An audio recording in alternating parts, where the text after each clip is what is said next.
Magandang gabi sa ating lahat. Welcome sa ating evening devotion. So ngayon po tayo magkaka-devotion for this day.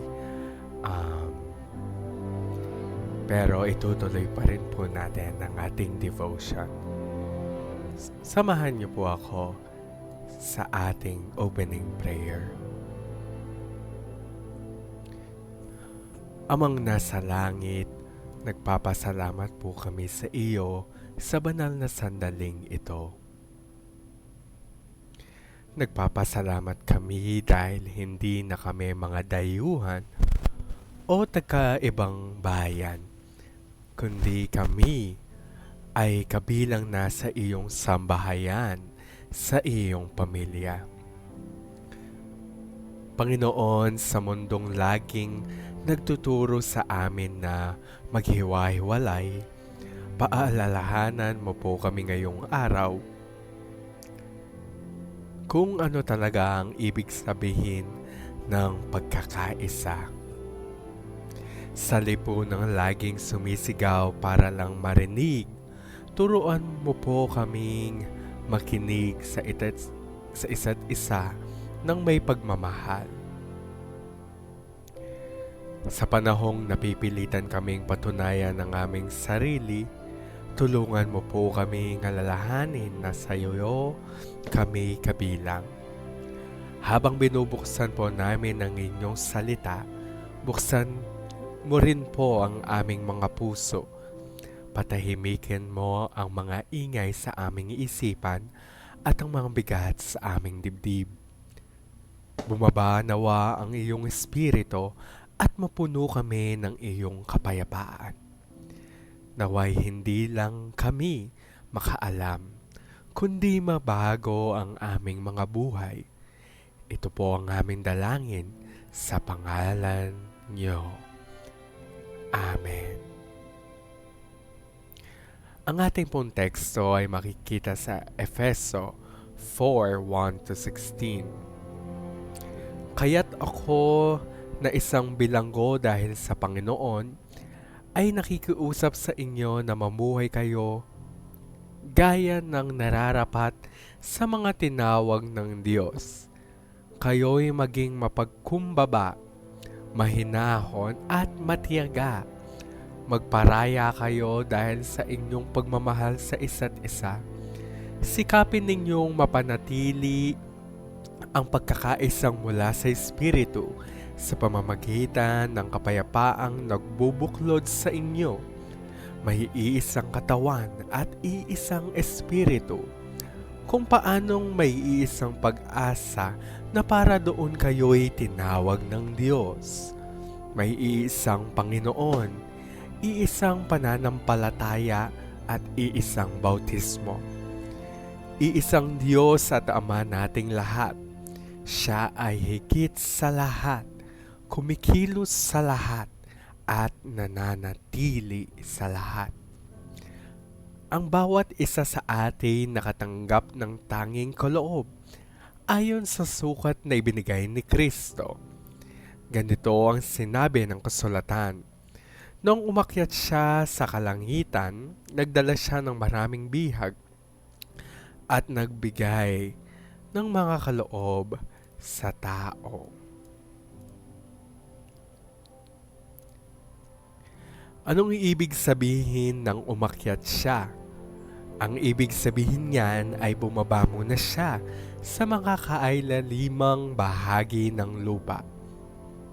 Ang bumaba ay siya rin namang umakyat sa kaitaasan ng kalangitan upang mapuno ng kanyang presensya ang buong sangnilikha. At binigyan niya ng kaloob upang maging apostol, ang iba na may mga propeta, ang iba'y mga ebanghelista, at ang iba'y mga pastor at mga guro. Ginawa niya ito upang ihanda sa paglilingkod ang lahat ng mga hinirang upang maging matatag ang katawan ni Kristo hanggang makarating tayo sa pagkakaisa ng pananampalataya at pagkakakilala sa anak ng Diyos. at maging ganap ang ating pagkatao ayon sa pagiging ganap ni Kristo. Nang sa gayon, hindi na tayo magiging tulad sa mga batang madaling matangay ng sari-saring aral. Hindi na tayo maliligaw ng mga taong ang hangad ay dalhin tayo sa kamalian sa pamamagitan ng kanilang katusuhan at panlilinlang. Sa halip, sa pamamagitan ng pagsasalita ng katotohanan sa diwa ng pag-ibig, tayo'y dapat maging lubos na katulad ni Kristo na siyang ulo nating lahat. Sa pamamagitan niya, ang buong katawan ay pinag-uugnay-ugnay ng mga kasukasuhan na mula rin sa Kanya. At kung maayos na gumaganap sa tungkulin ang bawat bahagi, lumalaki ang katawan at pinapatatag nito ang sarili sa pamamagitan ng pag-ibig. Pagpalain po tayo sa pagkabasa ng Biblia.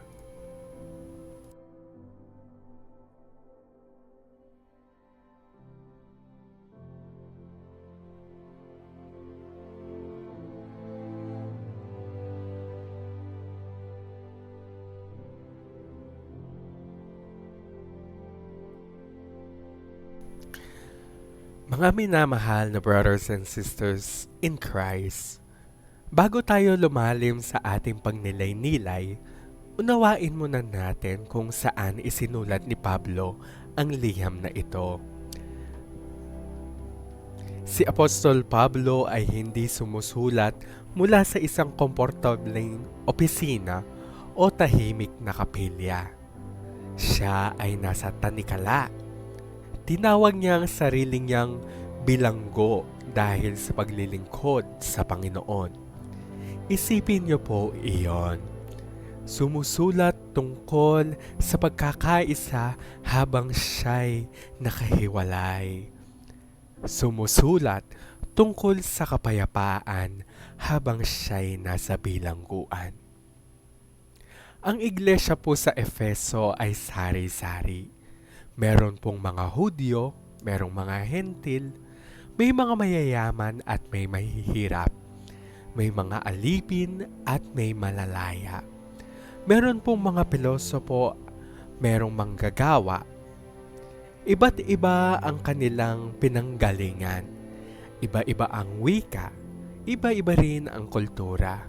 Hindi sila natural na magkakasundo. Pamilyar po ba? Dito po sa Pilipinas, alam na alam natin ang pagkakaiba-iba. Iba't iba ang ating mga wika, may Kapampangan, may Tagalog, Cebuano, Ilocano, Ibanag, Bicolano at marami pang iba. Iba't iba rin ang ating mga estado po sa buhay. May mga dumarating ng simbahan ng nakatricycle, may nakakakotse, may mga naglalakad. Meron namang nakabestida at meron naman nakadamit simple lamang. At ganito po ang sabi ni Pablo, iisa lang ang katawan at iisa lang ang espiritu. Hindi niya sinabi dapat kayong magkaisa. Hindi pagbutihin ninyo ang pagkakaisa. Ang sinabi niya, kayo ay iisa na. Ang pagkakaisa ay hindi natin imbensyon. Ito po ay ang ating mana. Tayo na ang ginawang isa ng Diyos. Ang trabaho na lang natin ay ipamuhay ang katotohanan pong iyon. Ano-ano dapat nating aplikasyon dito sa buhay? Una, mamuhay tayo ng karapat-dapat. Una sa lahat, ang hamon po sa atin ni Pablo ay mamuhay kayo ng karapat-dapat.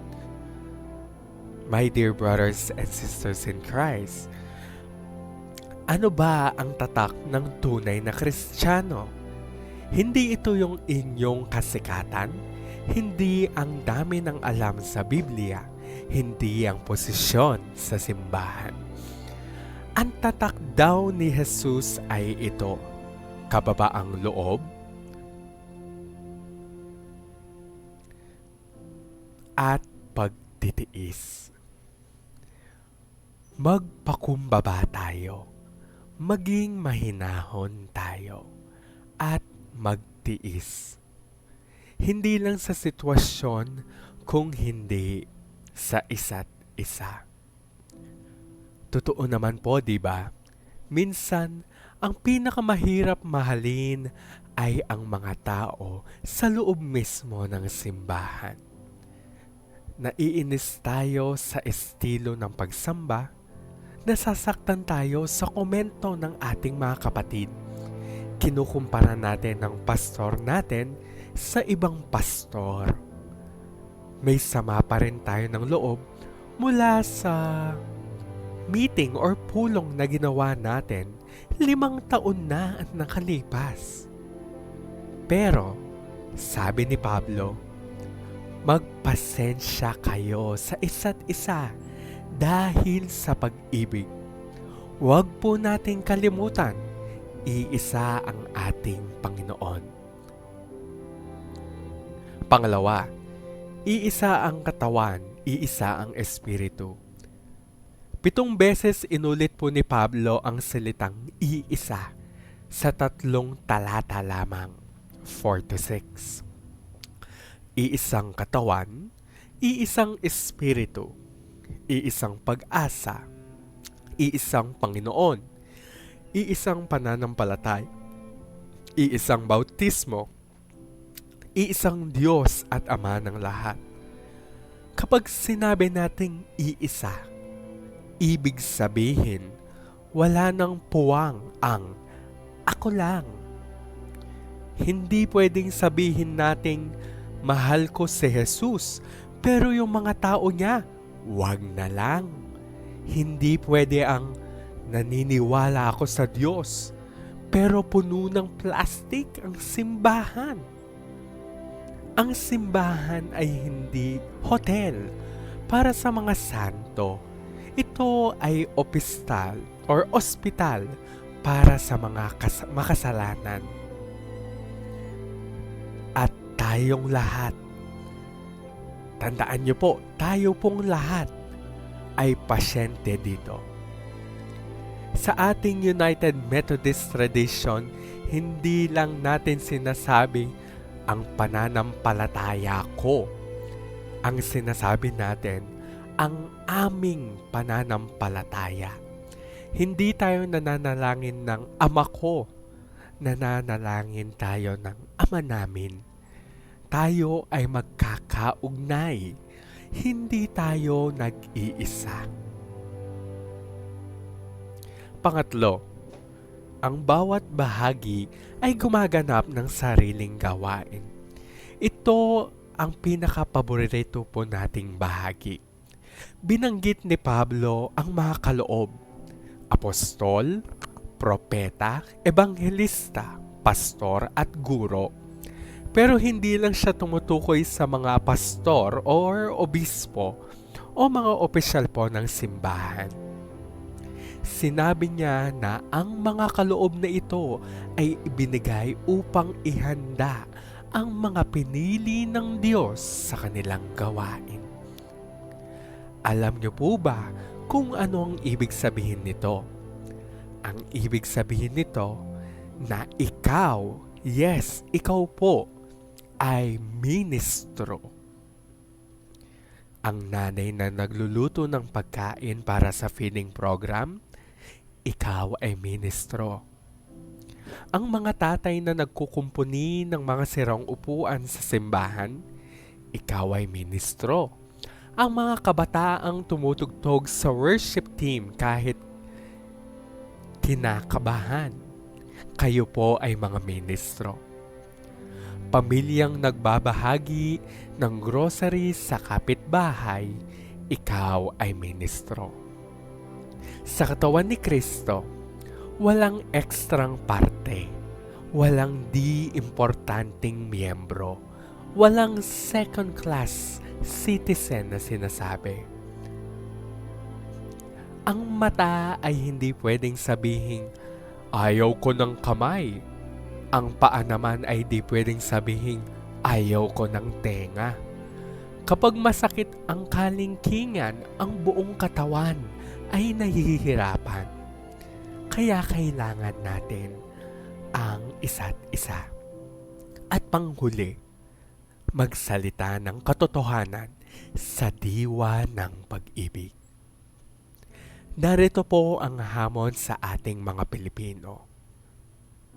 Mahal natin ang kapayapaan, pero minsan masyado nating minamahal ang kapayapaan, kaya iniiwasan nating magsalita ng totoo. Nagkukunwari tayong okay lang, nakangiti tayo kahit nasasaktan. Tahimik tayo kahit nakikita nating nagkakamali ang mga kapatid natin. Pero ang pag-ibig ay nagsasalita. Ang pag-ibig ay humaharap. Ang pag-ibig ay nagwawasto. Hindi para manakit, kung hindi para maghilom. Magmahalan tayo ng totoo. Huwag tayong magmahal ng salita lamang.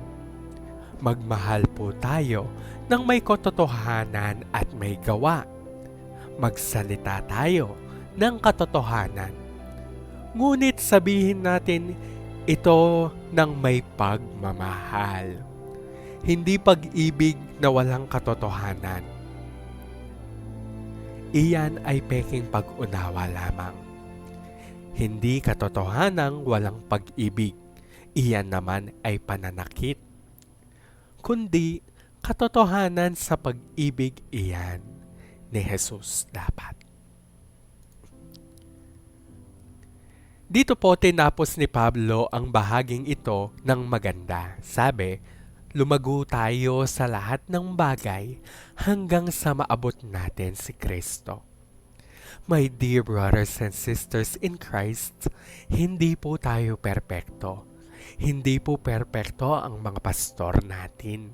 Hindi po perpekto ang mga diakonesa, ang mga workers, ang staff. Hindi rin po perpekto ang mga opisyal ng ating simbahan.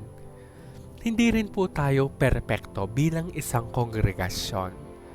Pero tayo po ay lumalaki. Tayo po ay nagiging mature. Hindi na tayo mananatiling parang mga bata na nag-aaway-away sa laruan. Hindi na tayo mananatiling hati-hati dahil sa maniliit na bagay. Tayo ay itinatayo na magkakasama. Ladrilyo sa ladrilyo, araw-araw. Paos na boses ng choir, pawis ng ushers, sakripisyo ng mga magulang, sigla ng mga kabataan, at ang mga panalangin ng matatanda. Lahat tayo ay mahalaga. Lahat po tayo ay kailangan. Si Kristo ang ulo at siya ang nag-uugnay-ugnay sa buong katawan. Magkakasama tayo, magkakapatid tayo. Iisa po ang ating Panginoon. Lumabas tayo mula sa lugar na ito at ipamuhay natin ang pagkatawag sa atin. Tayo po'y manalangin. Heavenly Father, nagpapasalamat po kami sa binigay niyong araw na ito, sa iyong salitang tumagos sa aming mga puso, sa mga paalalang hindi kami nag-iisa, at sa katotohanan kami ay iyong tinawag upang maging isa kay Kristo. Panginoon, huwag mo po sana hayaang manatili lamang sa loob ng simbahang ito or sa amin ang mga mensaheng aming natanggap. Dalhin nawa namin ito sa aming mga tahanan, sa aming mga paaralan, sa aming mga trabaho, at sa komunidad. Turuan niyo po kaming magpakumbaba, hindi lang sa salita kundi sa gawa. Turuan mo po kaming magtiis, hindi lang sa mabubuti kundi lalo na sa mahihirap mahalin. Turuan niyo po kaming magsalita ng katotohanan, hindi para manakit, kundi para magpagaling. At turuan mo po kaming magmahal, hindi lang ang mga kasing dali naming mahalin, kundi pati ang mga naiiba sa amin. Patawarin niyo po kami sa mga pagkakataon kami mismo ang sumisira ng pagkakaisa. Patawarin niyo po kami sa aming mga dila na namimintas imbis na pumupuri. Patawarin niyo po kami sa aming mga puso na nagtatago ng hinanakit imbis na nagpapatawad. Ngayong gabi pong ito, muli naming ipinapasyang maging bahagi ng inyong katawan. Hindi perpekto, ngunit handang lumago. Hindi perpekto, ngunit handang magbago. Hindi perpekto, ngunit handang sumunod sa iyo. Ingatan mo po kami sa aming mga ginagawa pa hanggang sa dulo ng araw na ito. Samahan niyo po kami sa mga darating pa na araw at sa bawat hakbang namin naway laging sumasalamin si Kristo sa aming pagkakaisa. Dahil hindi na kami iba-iba, kami ay iisa. Iisa po ang aming Panginoon, iisa ang pananampalataya, iisa ang bautismo, at iisa ka naming Ama na gumagawa sa lahat at nabubuhay sa puso naming lahat. Ito po ang dalangin sa pangalan ni Jesus, ang ulo ng aming buhay at ng aming katawan. Amen. Maraming salamat po sa pakikinig sa ating evening devotion for tonight. Sorry po ulit na ngayon lang po tayo nagkaroon ng devotion for today. Pero ang importante, matapos natin ang araw natin ng may devotion at prayer. Naway nabuksan ang ating puso't isipan sa binigay na mensahe ng Diyos sa atin. Naway mai-apply din po natin ito sa ating buhay, hindi lamang dapat natin naririnig, dapat isinasabuhay natin. Muli, always have faith, have hope, and check your heart. Maraming salamat po.